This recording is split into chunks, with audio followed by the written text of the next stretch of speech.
Welcome to Real Estate Investing Abundance, the show for busy, fulfilled professionals like you to learn how to develop financial independence built on solid, passive real estate investments. Now, here is your host, Dr. Alan Lomax. Hello, enlightened investors. I'm your host, Dr. Alan, and it is a delight to be with you today as we discuss how the basic elements of building a business for success. Travis Chappell is the founder and CEO of Guestio, a new software and connection company that has a high-level guest with high-level content creators, and he is the host of the top-rated show, Build Your Own Network. In addition to being featured in Entrepreneur, NASDAQ, Yahoo Finance, and ReadWrite, Travis has been featured in Forbes as a top 10 podcaster that will change your life, along with Joe Rogan, Gary Vaynerchuck, and Tim Ferriss. So, Travis, share with us a memorable experience from your formative years that helped you to be who you are today. Yeah, for sure. Thanks for having me, Alan. When I was a kid, I did a lot of yard work. And I remember at the time just really not liking it. It was one of those things that just was on my plate that I had to do. And it usually took up the majority of my weekends, which wasn't fun. And I didn't get paid very much to do it. But, a lot of it was free, just, regular working around the house, getting stuff done. We had a couple of acres. But then anytime that I wanted to make money to go spend it on something, it was just a direct pointing at the yard and saying like, okay, well, go do some stuff and we'll pay you for it, basically. I think I got paid $4 an hour, $5 an hour or something like that. And then I would just, weed and rake piles of weeds and burn them and, use a breaker bar and break up some roots or dig a hole or it was just always something to do. And I remember, like I said, thinking at the time, I didn't really like it, but it ended up leading into the first ever real kind of business that I had, which was landscaping when I was 16 and, was mowing people's lawns, installing grass and fixing sprinklers and doing random jobs like that, doing trash outs and just getting my hands dirty, but also learning how to make a quick buck and learning the value of selling over the value of the labor on the jobs and, really figure out the difference between specialized labor and non-specialized labor and how much money you could get paid for each of those skill sets. And it taught me a lot. It taught me how to budget and use my money. We had these little banks growing up and there was a church, a bank, and a store. And so whenever I would make money growing up, it was 10% of everything would go into the church, like giving. 20% plus maybe 25% of everything would go in the bank. And then I could spend the rest. So that's kind of how it was. And so when I started making, not serious money, but serious money for a 16-year-old, probably made 10 grand that summer with the landscaping business. And we started making that money, got a bank account, started getting my credit built up and started using those money habits of putting away money in the bank, spending a little bit of money on yourself, and then giving some of your money away to, other people who might need it. So the only additional thing that I wish we would have had was an investment category where we learned how to invest a little bit more, but that came a little bit later. But yeah, that was probably more formative experiences of my childhood. Well, interesting. Hard labor, humdrum labor, and really the humdrum basics of finance you learned from the get-go there. We like to think, investing is so fascinating and so interesting, but really we have to go back to the basics if we're ever going to be successful. And you said you wished you had had some investment experience. Well, you actually did, because that bank is actually the beginning of a foundation of investment. And a lot of us want to surpass that and go to the more glamorous kind of things and get ourselves into trouble because we don't have that saving foundation there. Yeah. Well, tell us, Travis, what excites you the most about your business right now? Potential. So with Guestio in particular, which is our software company, for the last year and a half, we've really just been all in on building the product and creating new features and bringing on users and asking for feedback and building new features and going back to the drawing board and figuring this thing out, figuring that thing out. And so I feel like now at this point, we've really hit a vein and found a big problem that we're solving. And so I think 2022 will be a big year of growth for us because we made a little bit of money this year, but it was mostly just iterations, feedback, testing, going back to the drawing board, creating a new feature, iterations, feedback, testing, and doing all of that stuff. So now that we've done that for a little while, I'm excited this year to really start marketing and growing the actual business and taking on a bunch more customers. So the growth potential right now is what I'm most excited about. Well, I could see how those formative experiences were very beneficial there. As you mentioned earlier, that you learned the difference between a specialty skills and regular ho-hum skills. And I'm sure learning to distinguish those things early on have been very beneficial to you in this particular endeavor that you're in now, and in this particular phase of building out that business that obviously has a great deal of potential. Well, what have you learned from your favorite mentor that has been your biggest and most important lesson? I feel like I look up to so many people and take things from so many of them. I'll stick with this one, though, as something that I've learned, not even as a direct, conversation or something, just by observation from a guy named Dan Fleischman, who is the head of a mastermind that I'm in. Just a very, very well-connected person. And when you get around him, you start to realize why. And one of the things that I take away from Dan is that he is not a person that discriminates or has prejudice because of the way that somebody decided to live their life or the career they decided to have or whatever. He's not going to not hang out with you because you're a Christian or you're not a Christian, or he's not going to not hang out with you because you're a Republican or a Democrat, or he's not going to not hang out with you because you're in network marketing or you're in manufacturing. Like, he just is somebody who talks to everybody, gets to know, everybody's different business models and builds relationships. And at its core, I think he's just a long-term thinker and someone that likes to add value to the lives of others and understands that if you do that enough over a long enough period of time, that you can build, a life that is one that's by design. You can build a life by design that way, because if you have enough leverage with enough people who have enough power and influence, and you have real relationships with those people because you've added real value to those people's lives, then virtually anything that he touches at this point will be successful to a certain extent because of the extensive network of people who are movers and shakers that really, frankly, just owe him favors. But that's not why he does it. He does it just because he likes to add value to people, and it always comes back on him. And so, I have friends who are well connected, but they still, talk crap about this crowd over here that they don't like how they decided to live their life or earn their money. So those people, they're just scammers. And it's like, well, you're kind of painting with a really broad brush and turning down relationships with a lot of really great people who have great values, good families, are doing good in the world.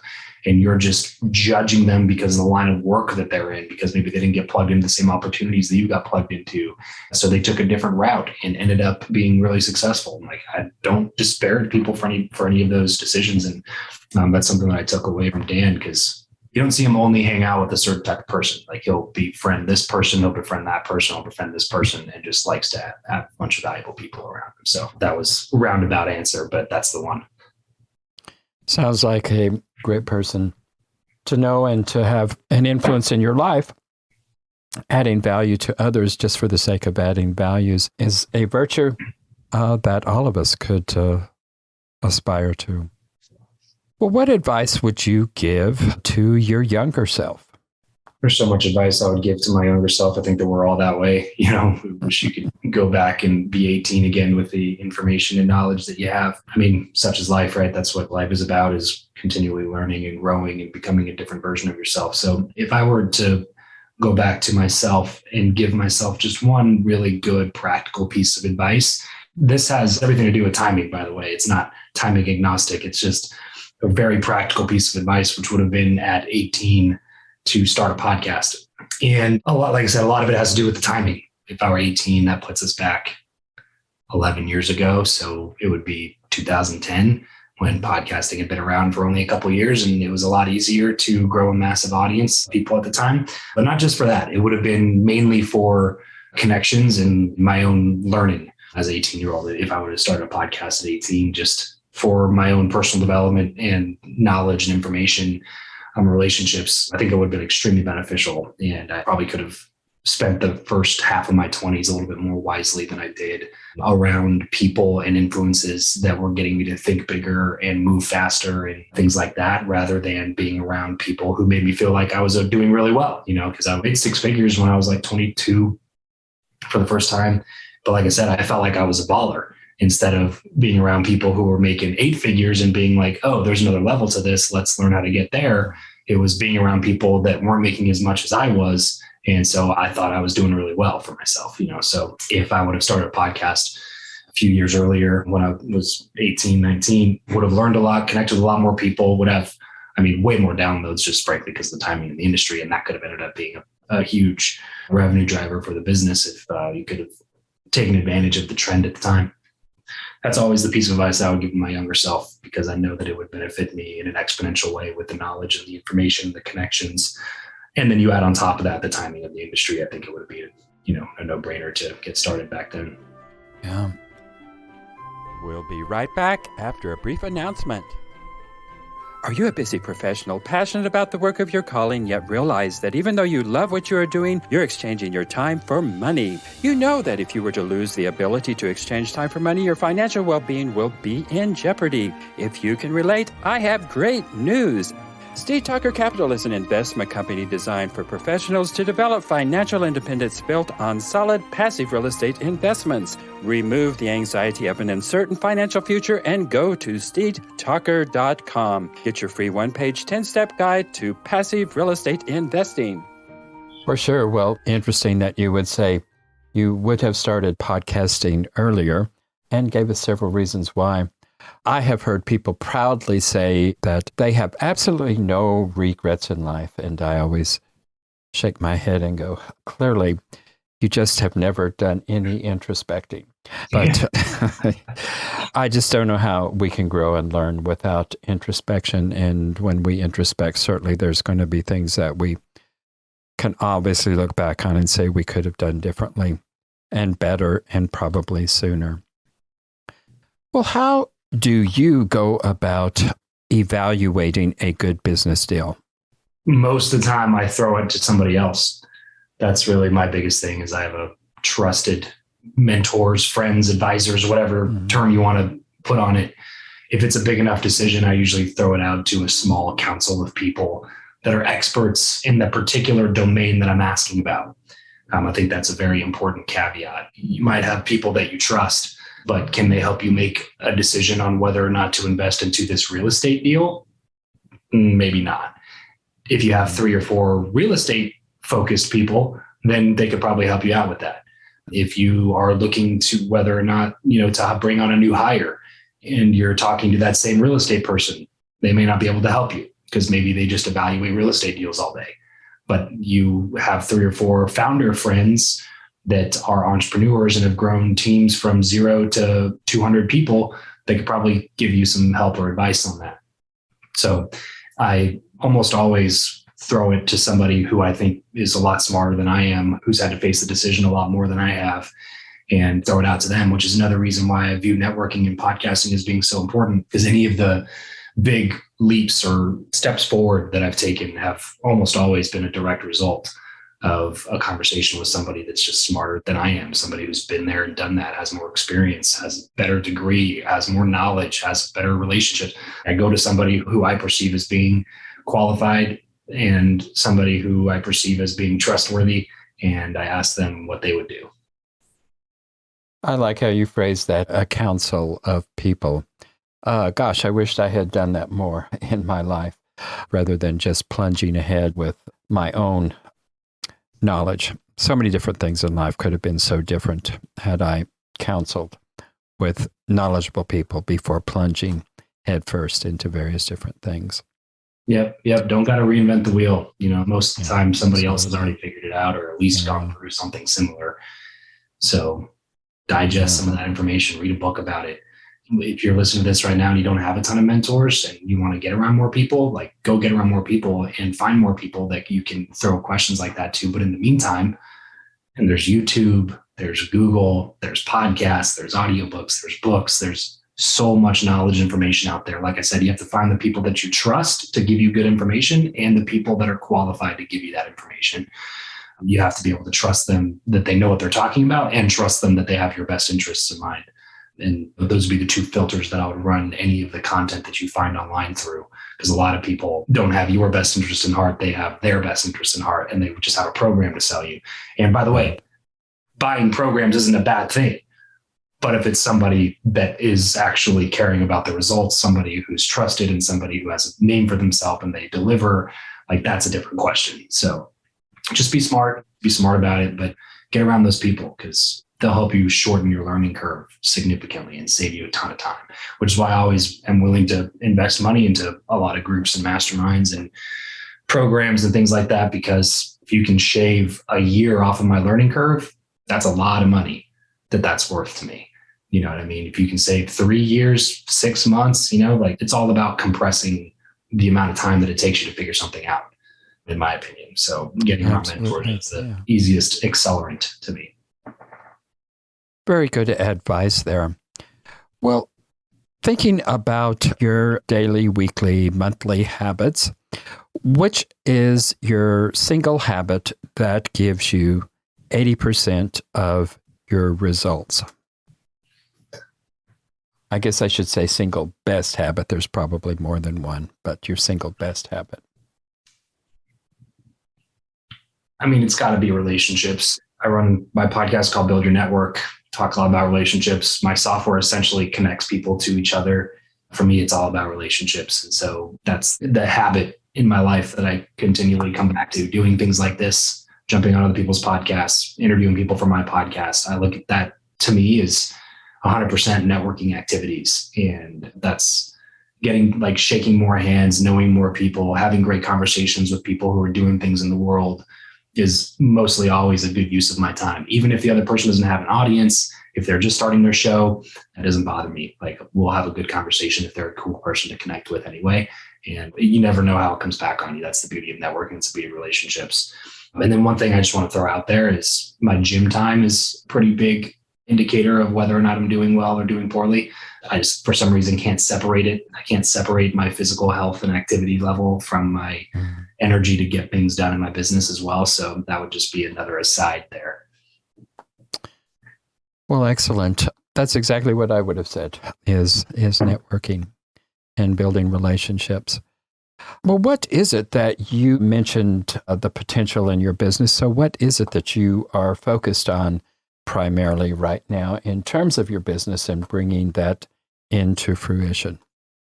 Yeah, right now we're looking to hire some more people in our marketing department, because that's really what our next goals are, is starting to market a little bit more and building out more channels to acquire users for the platform. So my attention is kind of turning more to hiring rather than doing all of the things myself at this point. So yeah, we're looking to hire a few people at the beginning of the year, which is next week now, like in 3 days.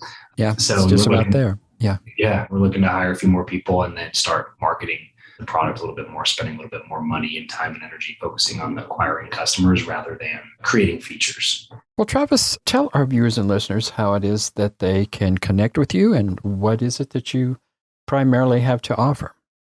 Yeah, so you can connect me over at travischappell.com, Chappell, travischappell.com, or you can go sign up on Guestio. That's guestio.com.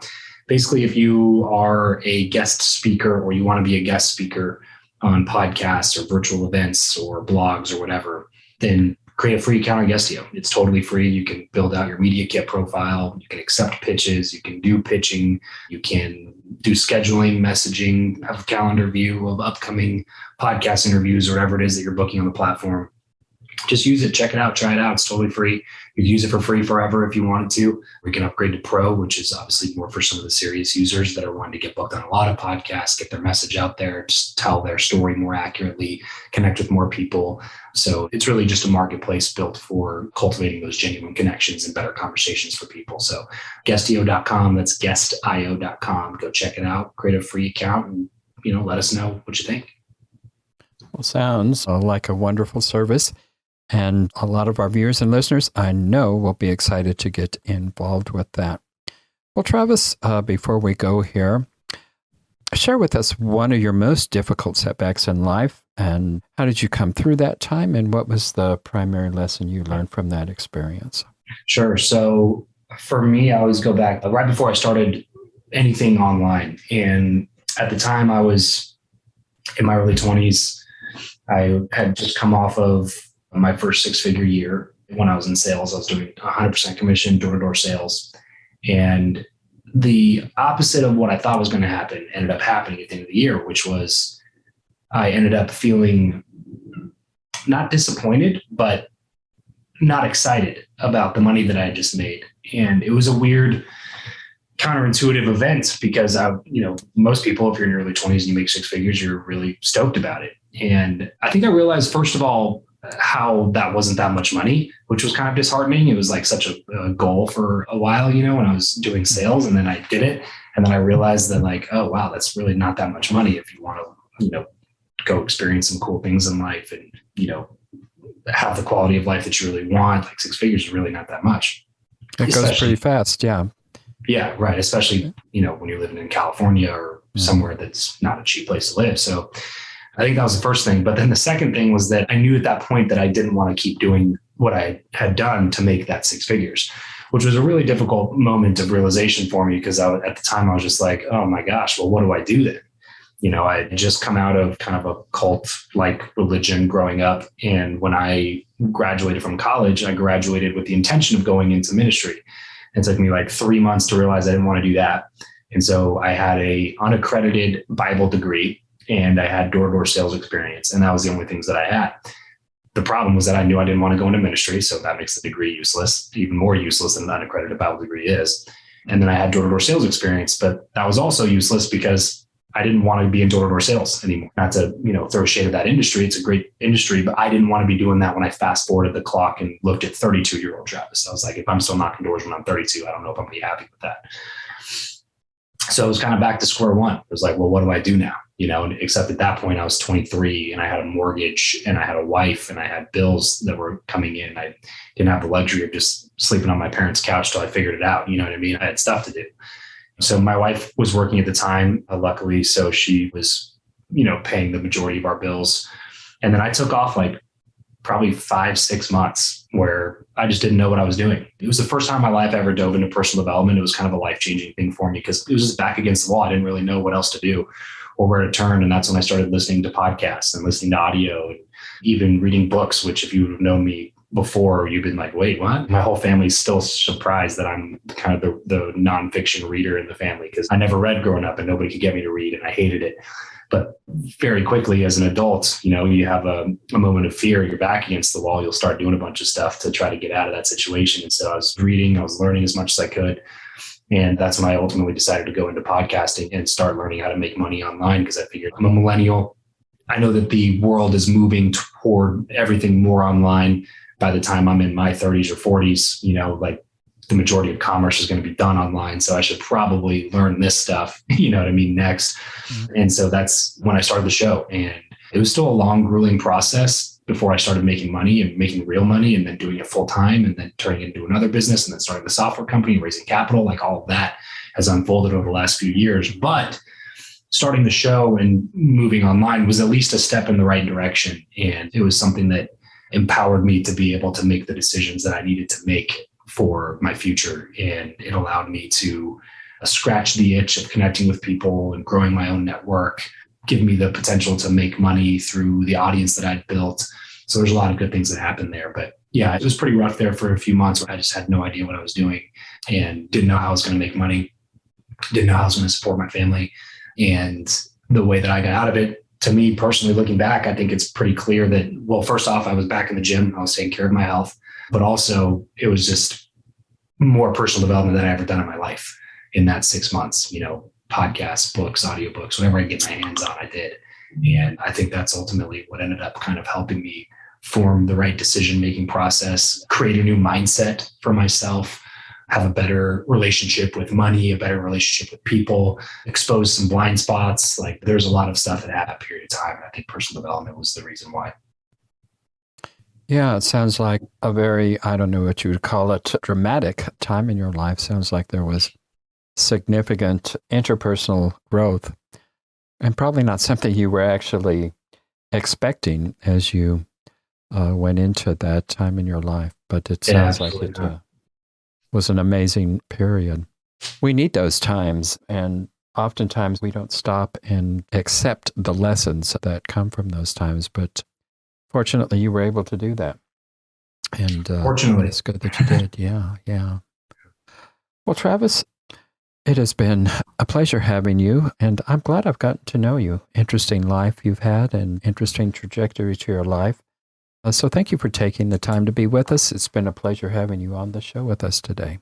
Yeah, of course. Thanks for having me, Alan. This is a lot of fun. Thanks for bringing me on, and I'll be looking forward to meeting anybody that wants to reach out and, keep the conversation going. Absolutely. Thank you for tuning in to Real Estate Investing Abundance, brought to you by Steve Talker Capital, a company working for passionate professionals like you to develop financial independence built on solid, passive real estate investments. As part of our efforts to make the world a better place, Steve Talker Capital contributes to activities and organizations committed to better understand the equine. These endeavors attempt to enhance the human treatment of horses worldwide. Steve Talker Capital, working for a world where all creatures, great and small, flourish abundantly. For resources to develop your financial independence, connect with us at stevetalker.com.